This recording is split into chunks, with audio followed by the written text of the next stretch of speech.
जम्मू कश्मीर समेत 4 राज्यों के राज्यपाल रहे सत्यपाल मलिक का 5 अगस्त 2025 को दिल्ली के राम मनोहर लोहिया अस्पताल में निधन हो गया। इस वक्त उनकी उम्र 79 साल की थी। लंबे बीमारी से जूझने के बाद ये खबर आई है। खबर की उनके पुष्टि जो है उनके ऑफिशियल एक्स अकाउंट से की गई, जहां पर ये जानकारी साझा की गई कि सत्यपाल मलिक अब हमारे बीच नहीं रहे। अगर आपको मैं बताऊं तो सत्यपाल मलिक जम्मू कश्मीर, बिहार, मेघालय और साथ ही साथ गोवा के भी राज्यपाल रहे। उत्तर प्रदेश के बागपत इलाके में उनका जन्म हुआ और उसके बाद वो लंबे समय तक राजनीति से जुड़े रहे। ख़ास बात ये रही कि जम्मू कश्मीर में उनका जो कार्यकाल रहा, आज 5 अगस्त की तारीख है और आज से लगभग 6 साल पहले जब वो वहाँ के राज्यपाल थे, उस वक्त आर्टिकल 370 हटाया गया।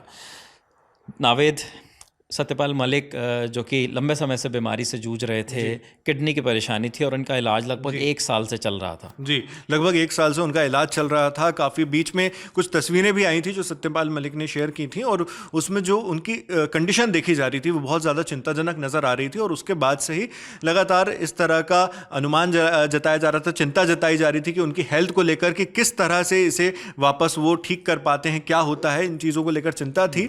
और जैसा कि आपने बताया कि जम्मू कश्मीर के भी वो राज्यपाल रहे हैं, तो मैं यहाँ पे बता दूं कि चौधरी सत्यपाल सिंह मलिक उनका पूरा नाम था।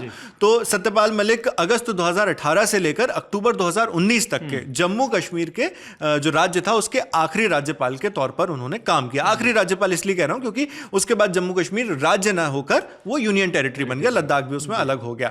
तो उनके कार्यकाल के दौरान ही का वो वक्त था, 5 अगस्त 2019 की तारीख थी जब आर्टिकल 370 को खत्म करके जम्मू कश्मीर का विशेष राज्य का जो दर्जा था उसको रद्द कर दिया गया। केंद्र सरकार जो प्रधानमंत्री नरेंद्र मोदी की अगुवाई में काम करती है उसका यह फैसला था और तब से जम्मू एंड कश्मीर और लद्दाख 2 अलग अलग यूनियन टेरिटरीज यानी केंद्र शासित प्रदेश बन गए और उसमें तब्दील हो गए।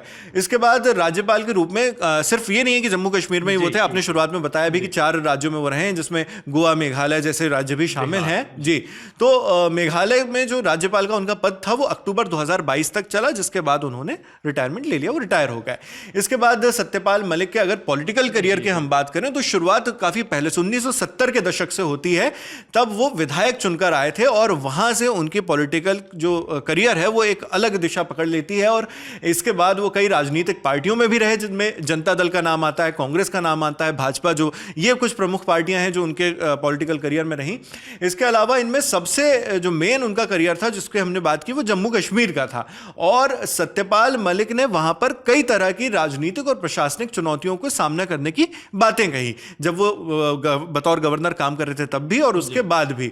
तो कई बार वो तत्कालीन राज्य को लेकर मुखर होकर भी अपनी राय व्यक्त कर दिया करते थे और जो राय कई बार इस तरह की भी होती थी जो विवादों में घिर जाती थी और उनकी बातें और फैसले लेकर कई बार राजनीतिक हलकों के साथ साथ आम जनता के बीच भी उनकी चर्चा बनी रही। और इसमें एक बात जिसकी सबसे ज्यादा चर्चा हुई वो धारा 370 को ही लेकर थी, जिस पर हमने इस वीडियो की शुरुआत में भी बात की।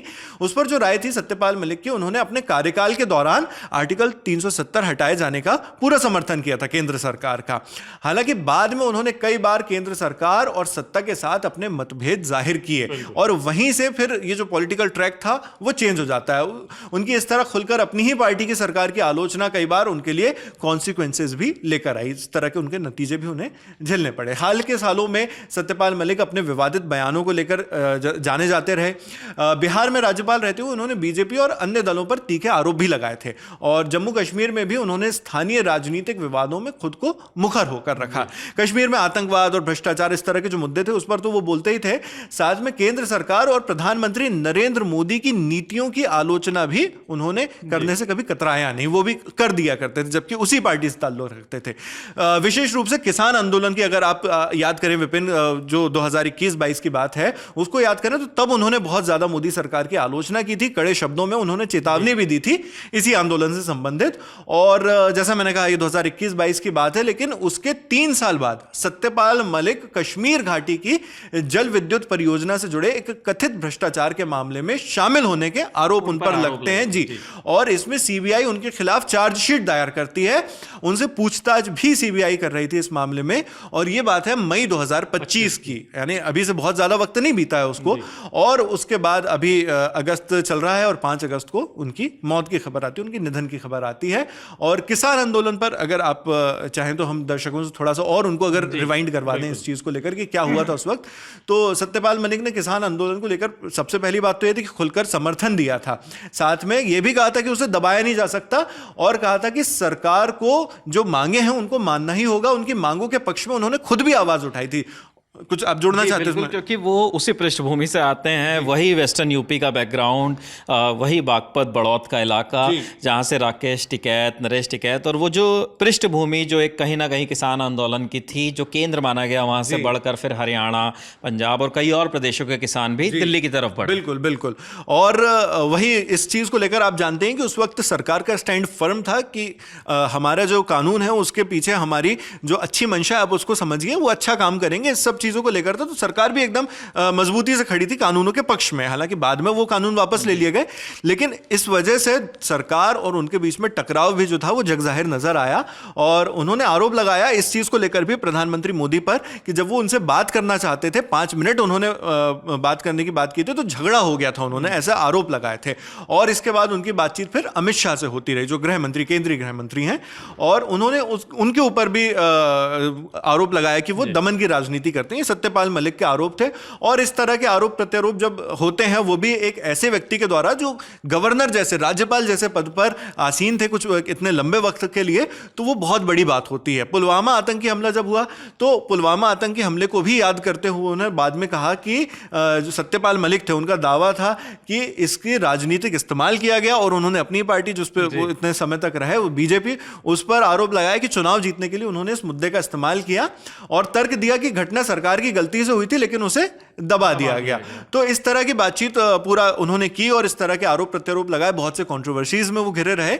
लेकिन इन सभी के बीच, जैसा आपने भी पॉइंट आउट किया कि 5 अगस्त 2019 को धारा 370 हटी थी, और आज 5 अगस्त 2025 का दिन है। सीधे सीधे ठीक 6 साल बाद उनकी आज निधन की खबर आई है। बिल्कुल, निधन की खबर आई है।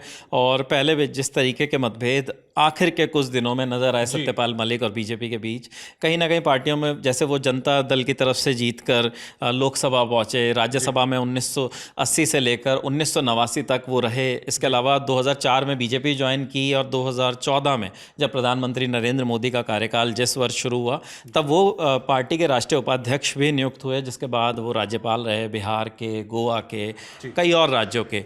तो ये तमाम बातें सत्यपाल मलिक से जुड़ी हुई जो हमने अब तक साझा की। एक लंबा पॉलिटिकल करियर, राज्यपाल रहे लंबे वक्त तक, और फिर उसी सरकार के खिलाफ काफ़ी मुखर भी रहे सत्यपाल मलिक, जिनका आज निधन हो गया है। दिल्ली में उन्होंने अंतिम सांस ली, राम मनोहर लोहिया अस्पताल में। लगातार ललन टॉप पर तमाम खबरें आती रही हैं। शुक्रिया।